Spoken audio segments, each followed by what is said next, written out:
Yeah, Malcolm, I actually had a question way off topic of this, but I've always wanted to ask you.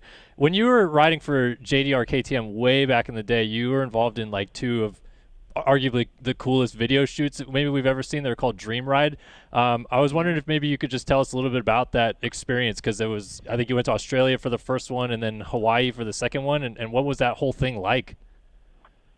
Dude, it was cool. I mean, never in my life I would ever thought when I signed with a team, and it was kind of funny because like I knew the team was in Australia and stuff, but when I first signed it, I didn't think I was gonna be doing any of that. So they were like, "Hey, we're gonna book you a flight to go to Australia." I was like, "For what?" you're gonna do this video, and I was like, "Oh, like a riding video?" And they're like, "Yeah." I mean, and it actually was a really cool video. But I'll never forget when I first got there. When we did the first video, is in Cairns, Australia, and the guy that built the track had these massive jumps, right? And this is off season. Like I haven't even rode Supercross yet. I ain't done nothing, right? And there's these massive jumps. I'm like, bro, like You're like, these are jumps that are like, yeah, I'm like, these are jumps like you can't case, you know what I mean? Like, there's one of the videos where like I'm jumping over this creek, and I'm like, it's either you commit or you're in the water. Like, there's no. So then I actually met Josh Keisha. He was the teammate for Australia. So I hate to say it, but I had Josh out there jumping everything before I did anything. I was like, yo, he's got to be the test dummy, man.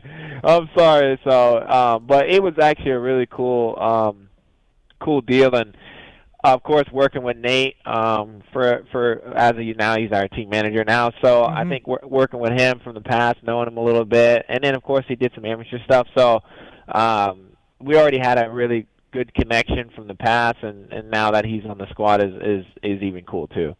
I was going to ask you. So the narrative around you, Malcolm, when you were a kid and riding amateurs was that you didn't really care if you raced pro. You wanted to fish. You were maybe going to do that. You didn't care. Obviously, you're talented. Is that true? Was that true where James and your dad were like, dude, like, you can be great. Like, just work at this and take this seriously. And you were like, nah. Was that true? Or that's 100% true. Okay, all right.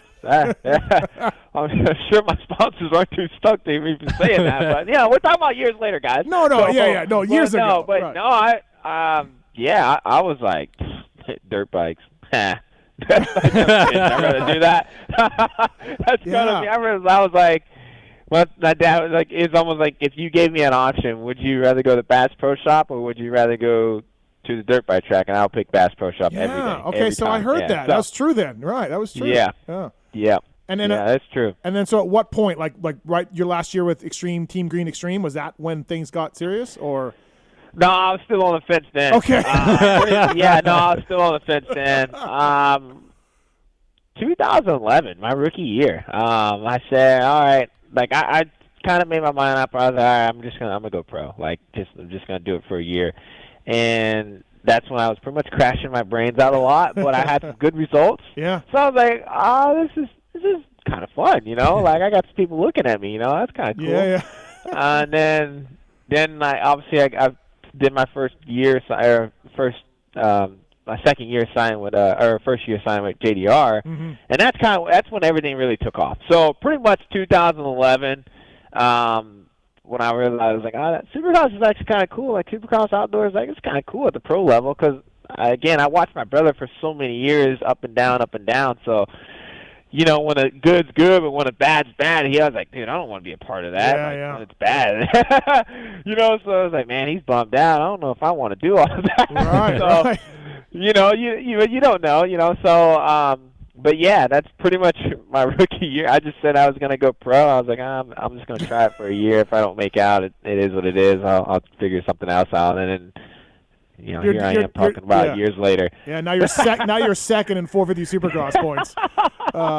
Yeah, that's a crazy thing about it. It's just, yeah. Your dad is probably like, I told you if you would have just took this shit seriously. I told you, Malcolm. Yeah, probably. Yeah. So hey, we're better late than never. Yeah, better late than never. We're doing good. Were you speaking of Team Green Extreme? Were you teammates with Dino back then, or was he already pro? I can't. No, I was. Yeah. It was me, Dean Wilson, Justin Bogle, and Zach Freeberg. Oh wow. Okay. Yeah. That's quite the program. Yeah. Dino. Yeah. Bobby Hewitt. hmm Yeah. Yeah, because I believe Hunter moved up. Hunter, Bobby's kid. Yeah. Yeah. So he moved up, and then I filled that slot. How is Dino as a teammate? I would just think he's awesome. I would think he's great. Cool, dude. Right. He's awesome. Yeah.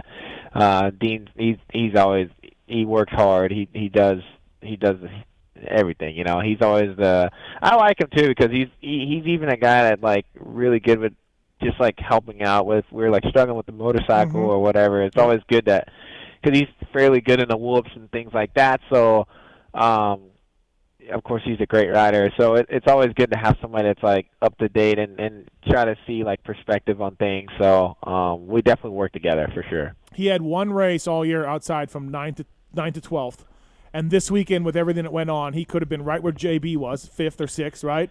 And then he crashes in the whoops. He's got to be just hating life, Dino. I was going to send him a text, but I figured he's probably so pissed off at life right now because that could have been a really good night for him. He I mean, of course, upset, but Yeah. he came. We rode today. He was fired up. So Okay, all right.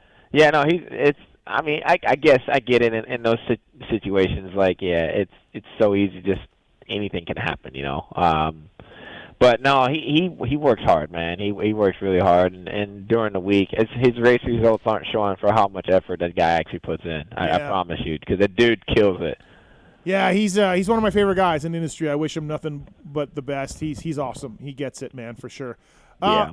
Thanks for coming on, Malcolm. I know you were just on, but dude, with everything that went on, I wanted to get you back on. I appreciate you taking the time again for us to call in. Congrats on the second, and the win is coming. Both Kellen and I think the win's coming. So yeah, it's coming. It's definitely coming. all right, thanks, buddy. Thanks for calling in. All right, I appreciate it, boys. Thank you. All right, see ya. See you, Malcolm. So Yeah, it's coming. It's definitely coming. all right, thanks, buddy. Thanks for calling in. All right, I appreciate it, boys. Thank you. All right, see ya. See you, Malcolm.